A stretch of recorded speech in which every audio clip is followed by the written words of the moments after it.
Hello and welcome to the first of two special programmes where we're looking back at some of the highlights from Frost Over the World since the beginning of the year.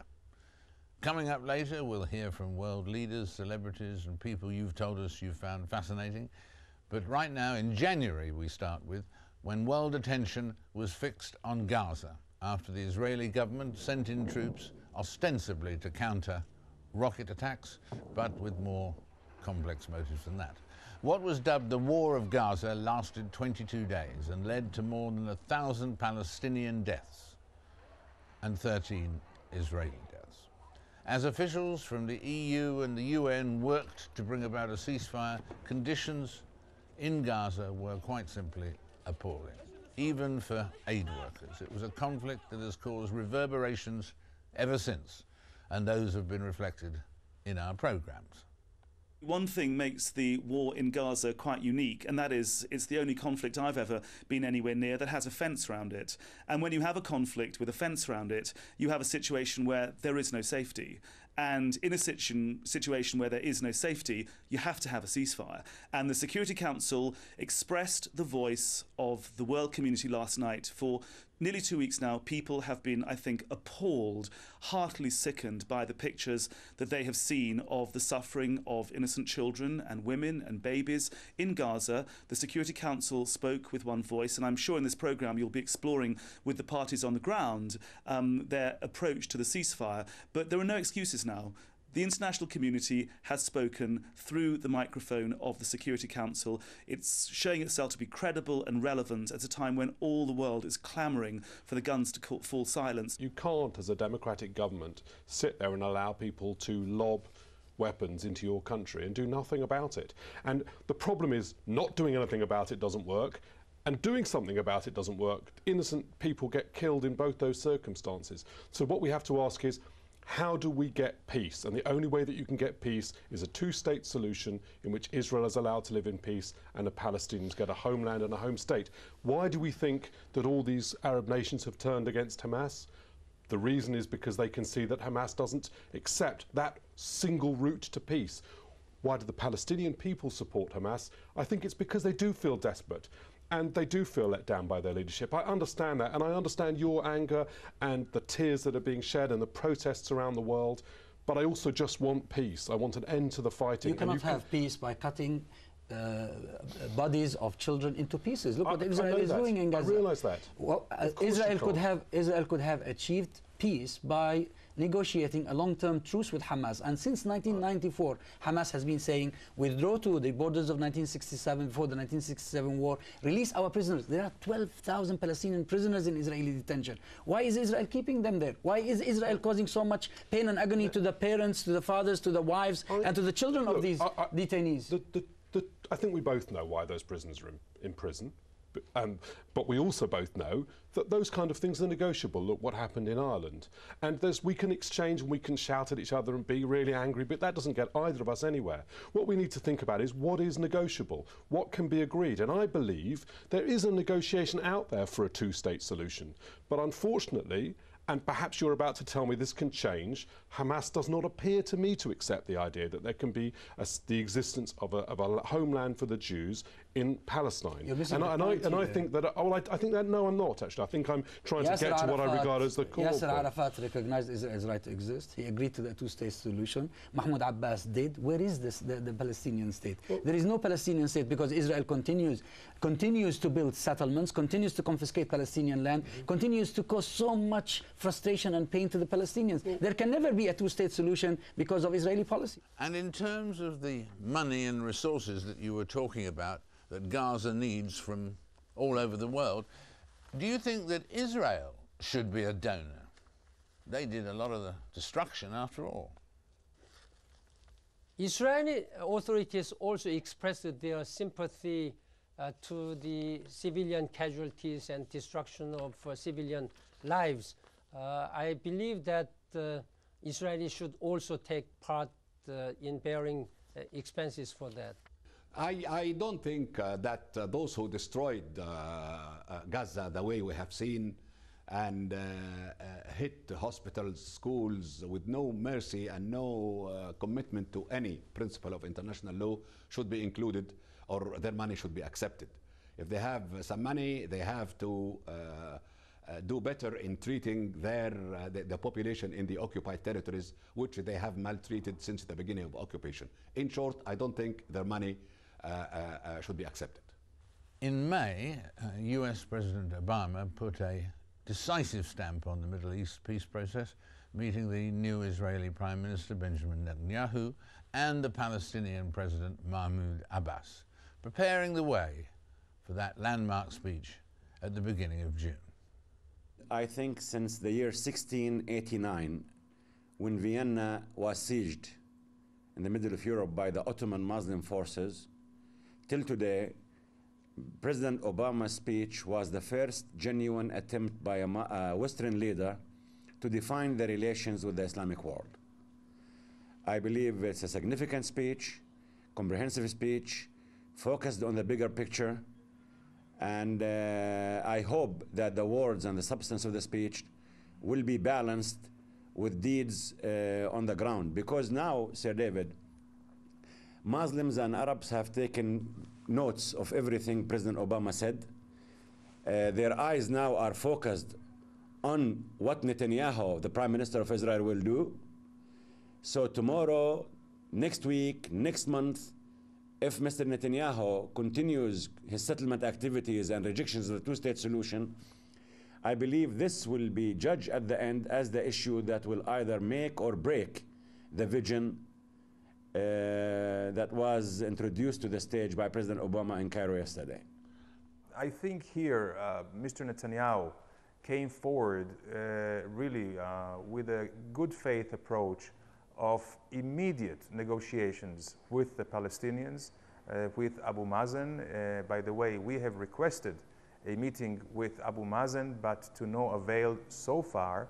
But we have said we're ready to start without any preconditions, and I emphasize, Sir David, no preconditions. We're willing to start on a very intensive, multi-track approach, whereby there will be a security track, an economic track, and also a political track. We do not want to procrastinate on that, and we would very much like to move forward. This president is absolutely serious about investing his personal prestige in attempting to find a solution to this long-standing and critical problem in the Middle East.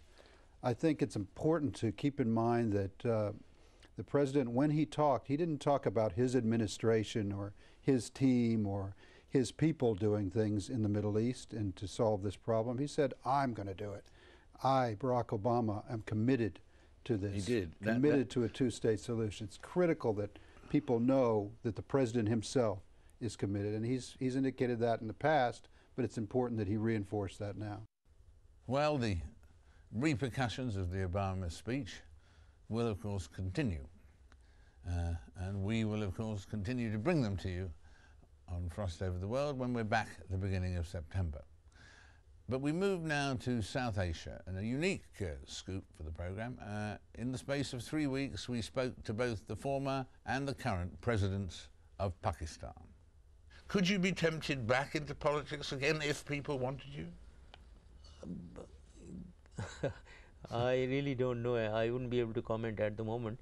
I always have coined a term, Pakistan first. That caught on. Its Urdu version is Sabse Pehle Pakistan, Pakistan first. It caught on so much, and I'm proud of that. So I still believe in that. Pakistan comes first. I hope and pray that the government handles Pakistan, does well for Pakistan.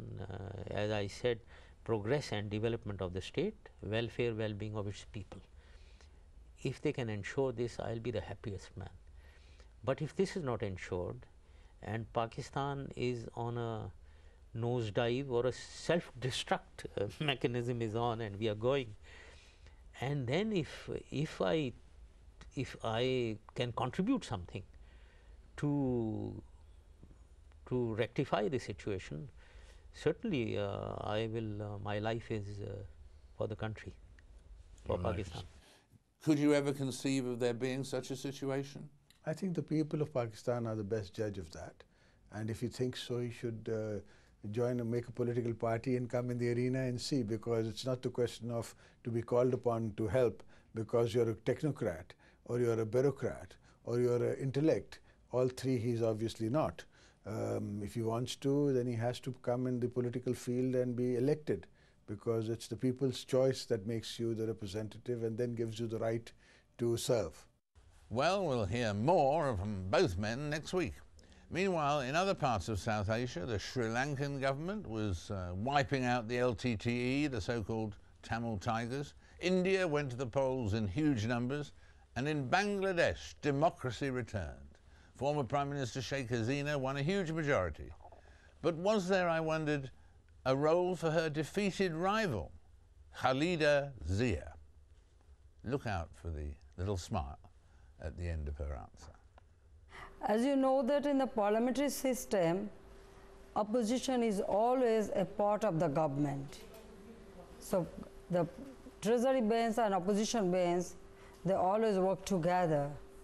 And I hope that they will take oath very quickly and come back to power and join in the parliament, and that will give them a good chance to play a good role in our government.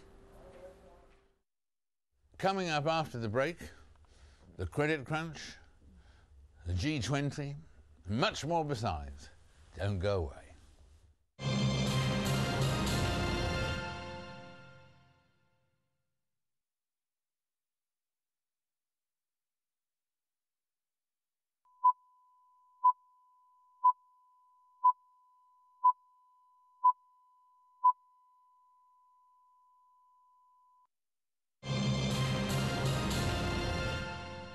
Welcome back, friends. Welcome back to some of the recent highlights from Frost over the world. The global recession has deepened and spread since the beginning of the year. Countries like Iceland were taken to the brink of bankruptcy. President Obama's first move was, of course, that stimulus package of almost $800 billion. Britain spent billions of pounds propping up banks and hosted the G20 meeting, which sought global action. No country seemed to be left untouched, although there were a few fortunate ones. And we heard from many world leaders, and we heard from many financiers. I did something with CNN this morning. I'm sorry to mention them, but when I looked at the chart, we were each asked to give our view on when there would be a recovery. I'm for 2010 in the real world, and most of the people in that survey, you had to chalk up your prediction, were at 2010. Some were even earlier at the back end of 2009 and into 2010, but there was nobody, and they probably had about 30 people, nobody in 2011. What caused this horrendous crisis? In addition to global influence, what caused it in Iceland? Was it greed of the bankers? Was it folly or stupidity? Was it why did it happen? Why did it hit your beloved country so hard? Well, I think it was a combination of a lot of factors. In the beginning of this century, the banks were privatized, and they were not privatized in parts. They were privatized, all of them, 3 of them, at one go. And instead of having a distributed ownership, you know, they were really, by the previous administration, I would not use the word given, but they were allocated to certain politically privileged people, I would say.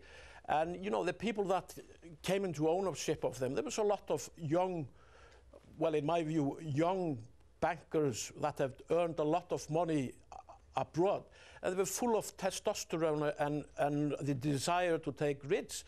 To take risks, and this combined with the ideology that was introduced by the previous government of what, well, you could perhaps call the neoliberal ideology, where the market should rule and where there should be as little rules and laws governing the markets as possible. You know, it was a combination of this. First, it's a global crisis that will hit every country, just like any an epidemic hits the healthy and the weak people.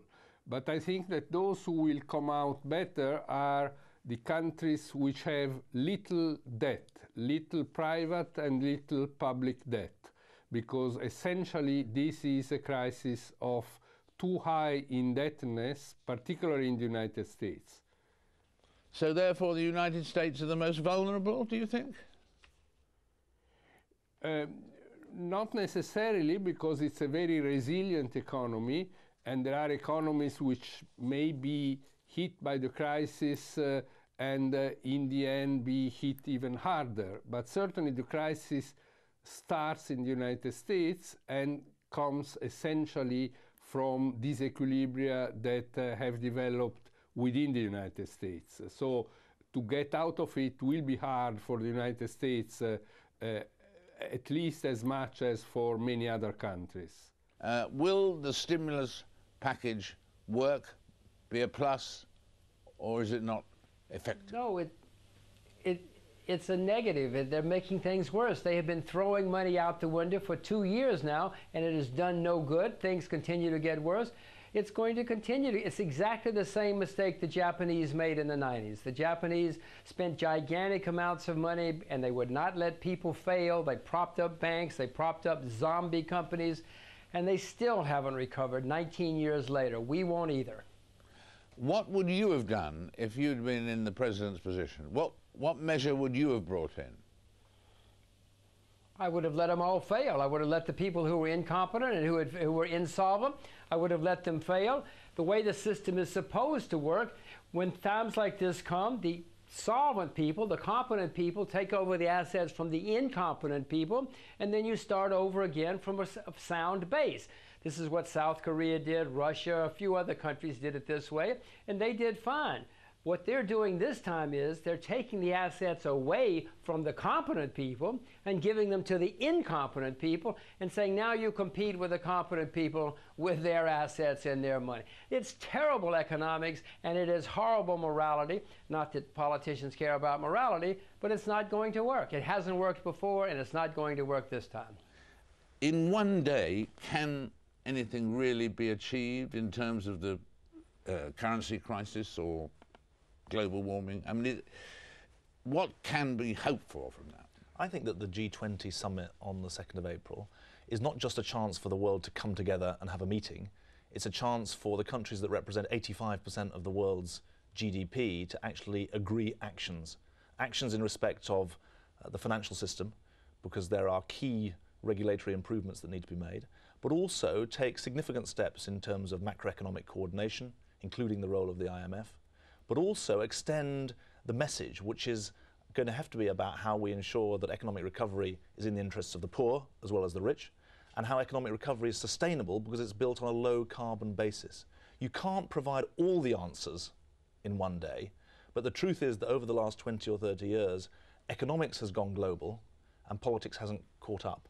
The chance on the 2nd of April is for politics to begin the process of catching up and taking decisions that affect people's lives. As all the reforms and very successful economic reforms and policies that you had, has that protected Malaysia from the current credit crunch, or is Malaysia suffering too? We are less affected. We are affected because we are a trading nation, but we are less affected because we have not been involved in investing in American hedge funds or anything like that. So to that extent, we are not going to suffer. But of course, because we have lost a lot of trade, our economy will shrink, will contract. I think the point that needs to be made is when we face the crunch in Africa, it's not just that people are unemployed, it's that people could die from hunger. And it's things such as the vulnerable peace we have, fragile peace we have in Liberia or Southern Sudan being jeopardized as a result of this crisis. Is there any danger that as a result of this crisis there could be famine like there was famine in 1984? Well, the famine of 1984 was precipitated by drought. in Ethiopia and the Horn of Africa in general. The famine that could emerge as a result of this crisis is likely to be silent across the continent in terms of not swaths of territory that are drought affected, but people suffering hunger quietly across the continent. That's the most likely scenario as I see it. Meles Zenawi there, a voice on behalf of some of the poorest African states, perhaps hardest hit in the financial meltdown. In South Africa, there was an election to fight. The favorite to be elected president was Jacob Zuma, but back in February, he was still facing a trial on corruption charges. We are running a constitutional democracy in South Africa, and you are practicing a very clear rule of law. There is no president, whether he wins with 2/3 majority, who can then stand up there and say, I'm now cancelling these charges. Impossible in the South African setting. What we are doing in South Africa, which people should appreciate, is that we are treating our constitutional democracy so well that no citizen of this country can be said because he or she holds certain positions cannot be tried. That's what, in fact, we are going to see. We are going to once again do something that is unprecedented in this country, wherein the president will go to court and answer questions and test the allegations against him and allow the court of law to determine whether he was guilty or not guilty. Shouldn't we be saying, once again, the democratic South Africa is showing the world what you need to do? That you don't, because you hold certain positions, then be above the law. Everybody is equal before the law. I expect him to address in a hands-on way some of the unresolved problems which we have in South Africa. There's no doubt that he does have somewhat of a cloud around his head. He's been in and out of court for the past 5 years. He was facing serious corruption charges. Those charges have been withdrawn under what I regard as unacceptable circumstances, bringing into play the independence of our prosecuting authority. But that's water beneath the bridge. He's president. He's an astute politician. He's a man of the people. His predecessor, unfortunately, became a little bit isolated, I think, especially in his second term. That's right, Thabo Mbeki. Thabo Mbeki. So he, I think, has his finger on the pulse. Next week, we'll hear more from F.W. de Klerk about the apartheid years. In part 3, we'll look back on some of the star names who've appeared with me here in this studio, including one who got so excited he forgot the question. Don't go away.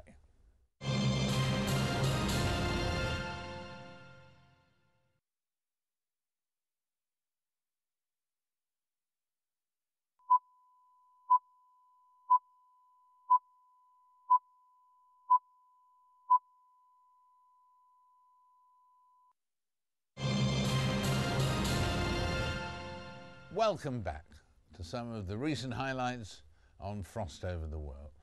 We always like to bring you some of the top names from show business, music and the arts, and the past 6 months has been no exception.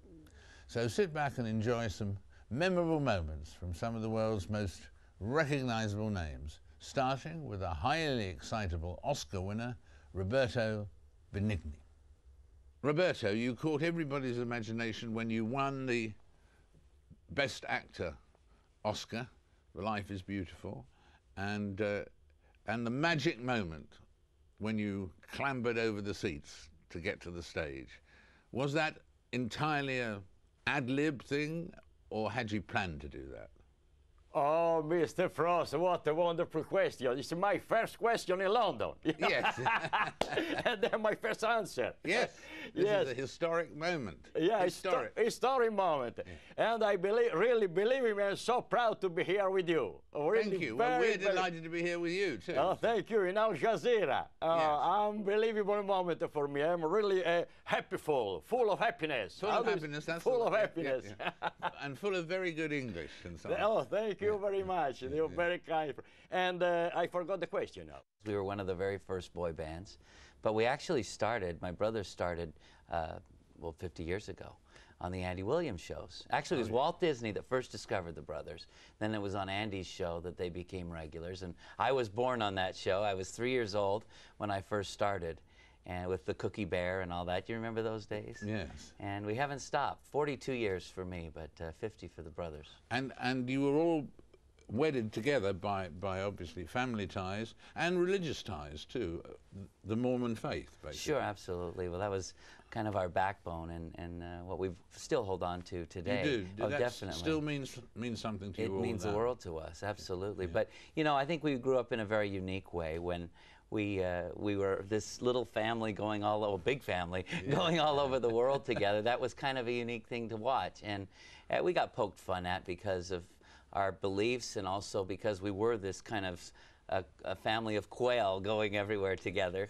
And that was unique. And but, you know, it's really blessed our lives because, you know, during the good times and the bad times, we had that family unit, the cohesiveness that kept us together. And in terms of the good times, I mean, those days you were mobbed at airports in a way that doesn't happen quite as much these days. I remember Heathrow.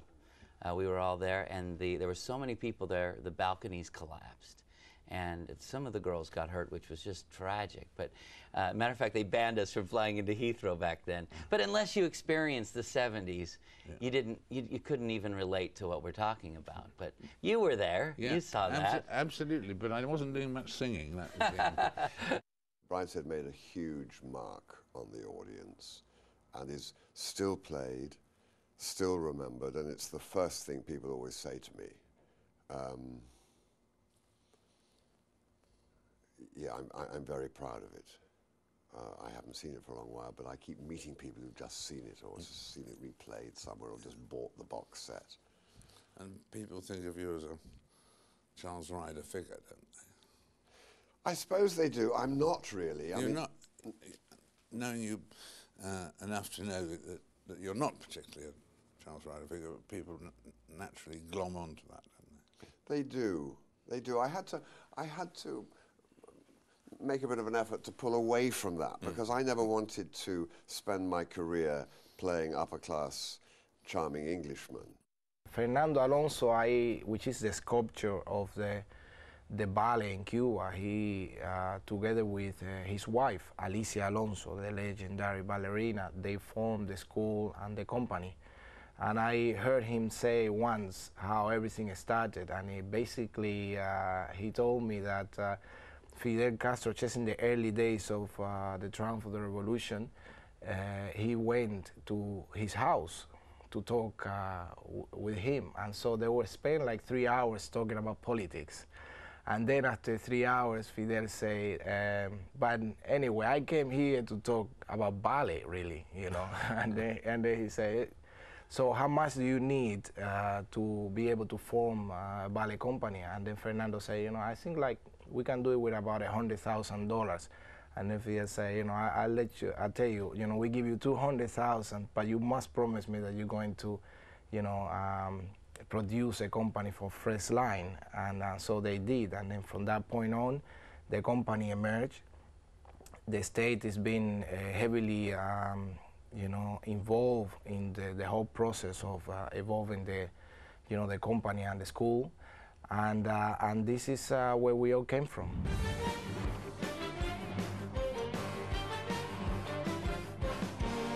We decided to put the group together and just do some corporate events. It was a good way of making money, and we had fun together as a four, and that was initially just what it was about. And we did a lot of work, actually. We went to a lot of work in Abu Dhabi and Dubai and the Middle East because they really enjoyed that kind of music. And we were together for 3 years and getting to the point where we were doing a lot of corporate events, but it wasn't really as fulfilling as we would have hoped.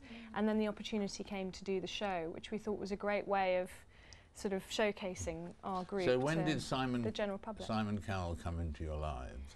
This time last year.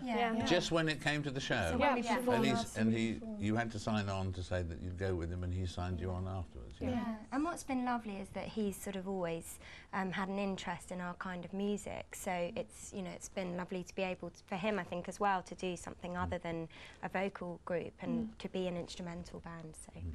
Does he have a hand in choosing the songs you do? Or do you Absolutely, just He's really creatively involved, which was a really nice surprise because you might not expect it. Obviously, because he's so busy, but we obviously had a list of tracks that we'd always wanted to perform and didn't have the finances at the time. So he said, bring along your list and I'll make one along with a few other people. And we put the list together and there were so many parallels. And it was really, really refreshing to know that you're on the same page creatively with the label, because I think that's quite unusual. I brought you. We brought Here's you another one, piece. another piece, a present.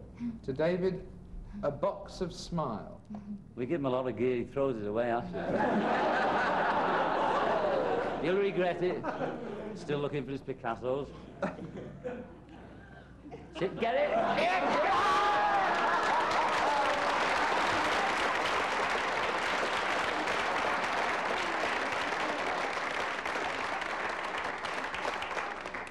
It's the most beautiful thing I've ever seen. We thought you'd like it. Oh, I adore it. It's the nicest thing that's ever happened. Self-portrait. Thank you very much indeed. I shall carry it with me at all times. I like your equipment. Yes, yes. That was 40 years ago, as I was saying, and we haven't really changed, have we? Or have we? No, we haven't really, have we? And that was the first interview we ever did together then. That was in '69. Oh, was that the first? I think that was the first. Amazing. And because you and John had met in '66, I think, hadn't you? Yes, first? '66, yeah. And you said somewhere, in fact, I remember that the first time you met him, you didn't know who he was. No, I didn't, and nobody believes me, but I certainly didn't. Yeah, really, that's amazing. And when you found out, well, that was an added excitement. But the relationship really started about '68. That was when. Yes, '68. And then the marriage in '69. '69. Yeah. And where was the marriage at? The actual ceremony? Gibraltar. Gibraltar. Yes. Oh yeah, yeah. Just a few of the wealth of stars and celebrities who've graced the sofa in recent weeks, and we'll have more of them in our other special next week of highlights. After the break, the equally starry Joanna Lumley. Please don't go away. Thank you.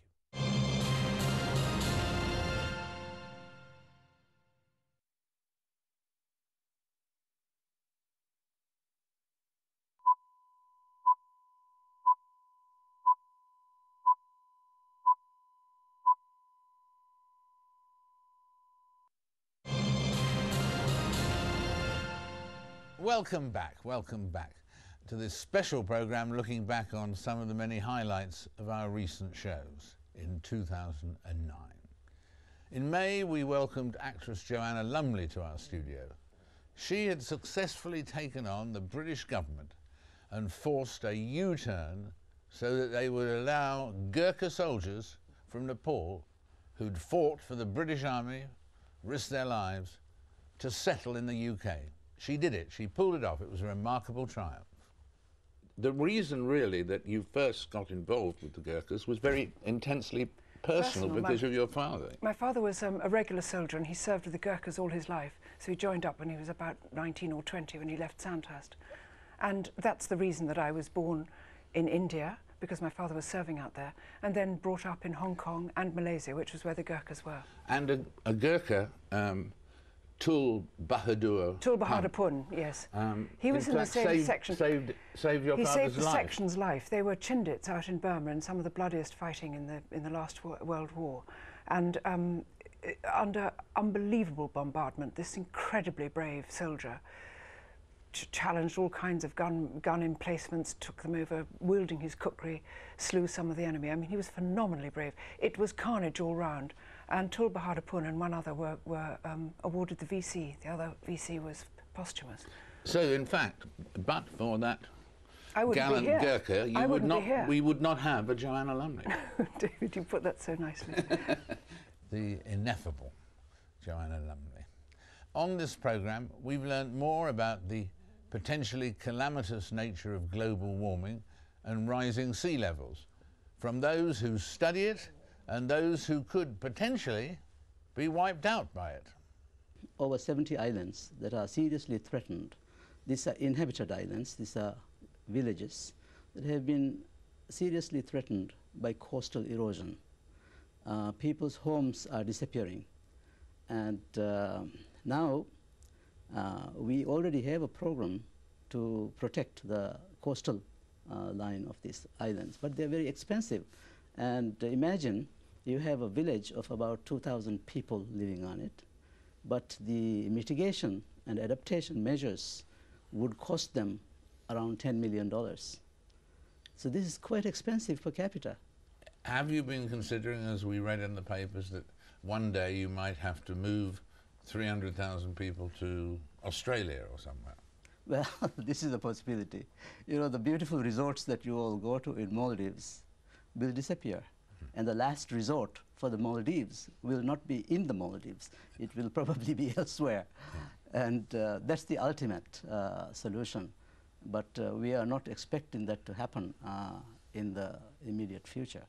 What exactly is the catastrophe? What will happen? Mostly the four horsemen: famine, plague, war. I've forgotten what the fourth one is. Perhaps you can remind me. Not immediately.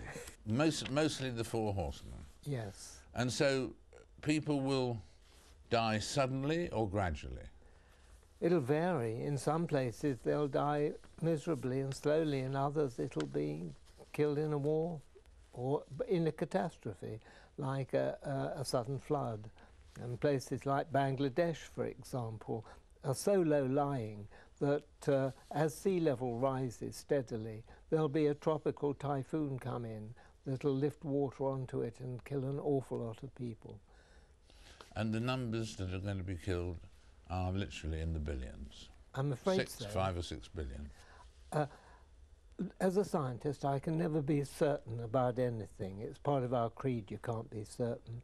But the odds are very high that we won't escape the disasters up ahead. We're being watched right now in 100 countries at the moment. Are different countries going to suffer less or more? Are there areas that are really doomed and others that are not? No, you've hit the nail on the head there. We, for example, will be very lucky. These islands' climate won't change much at all. It'll still be wet and not too hot. Europe will be miserable. The way to look at Europe is the Sahara will move up steadily. It's already into southern Spain and southern Italy, and it's steadily moving up and turning the land to scrub and desert. But we'll stay green and wet as we've always been. People grumble like blazes about the weather, but it's one of the best in the world. Other islands, like Japan, New Zealand, won't suffer as much as the continents. So it's on the continents where the trouble will mainly be. But where it's high up, as in Africa and parts of Asia, then it'll stay cool because just of the altitude. And everything then will depend on how much rain they get, whether there's enough for crops to grow. The mission was to use our unusual skills in being able to travel on the sea ice to measure the thickness of the sea ice that floats on the Arctic Ocean around the North Pole, which cannot be done by any other means as accurately. Really? Yeah, you'd think satellites could and submarines, but they're all estimates. All they can generate is estimates, and they wanted to know, the scientists wanted to know exactly how thick it was. How thick it was? Yes. And the texture as well? Not so much. Well, we were looking at the thickness of the snow that covers the ice on top, and the thickness of the ice below, and also the density of the snow and the ice below. So those are the sort of the four combinations or factors that we were looking at. And what part of the team were you? You were a closely knit team for 74 days? I was the navigator and the pathfinder. So I was out front finding the way north as far as possible, and just finding a route through all the obstacles, the open water, the high ridges, and making sure we went as far north as possible. Were there moments of danger too? Absolutely. You're in a very dynamic environment. The ice moves, there's thin ice and open water, so we had to cross quite a lot of areas where the ice was no thicker than 4 inches and go across the top. So it's key that you get it right and you don't sort of take the team over something that will break when they're halfway across. What did you discover then at the end of this as you looked at the findings? I mean, what hints did you get from it about how the way the world is going? Well, like all these things, it's hugely complex, which is not what people want to really hear. They want to hear the top line answer, and that's not what we were really there to do. All we were doing was gathering information to pass on to our scientific partners. So we have people like NASA and the US Navy, the Met Office here in the UK, University of Cambridge, University College London, and so on. And they're now looking at the data. What we can tell you, and we told them, was that on the selected route that they gave us as being the most useful route for science, they had thought that we would come across a good mix of the older, thicker ice alongside the younger, thinner ice. What we actually found was that less than 1% of the distance that we covered had this older, thicker ice. Not a good mix. We've also had some fascinating and occasionally fiery discussions on hot subjects, including the role of religion and the war on drugs. I think the problem with religion is you have this huge authority from God that people can't question, that is exploited by religious groups for their own ends, and it's I mean, you're saying it's not religion itself, it's religious interpretation. Right. I mean, try explaining that subtlety to, you know, a Mahdi army militiaman in Sadr City with an RPG, and it's not going to make any difference. I have to disagree with James. I think there have been some extraordinary religiously spiritual figures throughout history who have countenanced non-violence and who have countenanced the fact that we should love our enemies and that we should live in peace. I think there is good religion and I think there is bad religion. And I think we need to distinguish between the two. And I think to cast all religion as saying within it, it is essentially bad, I think that is simply dismissing the instances where religion has been actually responsible for great acts of peace and great acts of love. That's true, but I think the problem with religion is that it's irrational, and you're expecting people to behave rationally based on an irrational belief. I mean, that's precisely the problem. The problem is what you're doing is you're straitjacketing a group of people who have a belief that they're irrational. I think that's an unfair statement to make. No, I'm not saying they're irrational, I'm saying the belief itself is irrational. There's no factual basis for it, there's no evidence for it. That's what your understanding is, but they believe there is. So that is in itself an unprovable position. But I think what you have said, Peter, is absolutely spot on, and that is religions have played a great role in bringing people together, creating individuals who are conscientious and good citizens. I've just come back from Lebanon myself. Guess what, in Lebanon, the factional fighting is not because of religion only, it's because of interference from other countries, Syria, Iran, and America. Believe it or not, if it wasn't interference from those countries, those communities have lived together quite peacefully before the interference began. Do you want to legalise heroin? Tobacco use is... Yes. You want to legalise heroin? Well, would you rather You really want to legalise heroin? It's legal already to produce and prescribe to dependent users in the UK, so we don't need to legalise it. It's already legal under the existing legal framework. I would like to see the prescription system expanded. Come on, that is an absolute get out. We are not talking about it's legal heroin given to addicts. It is not legal simply to go and obtain heroin. Now, under your proposal that heroin should be legal, people who are not addicts, people who've never tried it before, would be able to try it. Do you think that is a good thing? Just tell me that. They can do that now. No, they can't. They have to get it unlawfully. No, they can only get it lawfully if they're already addicted. It's a myth that drugs are not available now, and that suddenly they would be. They are available now. Anyone who wants to try heroin now can. They can just go to an illegal market and buy some. So if anyone wants to try heroin, they can. So if anybody wants to try heroin at the moment, there are considerable bars, but you legalise it and you say there is no criminality involved and you can go and get heroin. It is cloud cuckoo land to suggest that people who wouldn't actually go to the seedier outlets will think, oh, well, let's try this. Now, that is plain dangerous, and you know it's dangerous. Do you think there is a large population of people who would like to use heroin if only it was legal? Do you think there is a significant legality presents any bar? I think yes, I do think legality does present a bar because people are afraid for employment purposes and all the rest of it. I do think that legality presents some bar. It's obviously not a total bar, But also this, if we knew what we had known about alcohol, we would have been pretty horrified. We're finding out more every day about cannabis psychosis, about the effects of even soft drugs on people. Do we really want to make all that legal? I think you're quite mad, you know, really. That was the inimitable British politician, Anne Widdecombe, who has since offered her services as the next Speaker for the House of Commons. She's someone, I think it's fair to say, who would stand for no nonsense from those members of Parliament. Next week, we'll look back on more highlights of recent shows, including interviews with Daniel Ortega, Hamid Karzai, Tony Blair, Gordon Brown, Robert De Niro, and many, many more besides. Do join us then. Bye for now.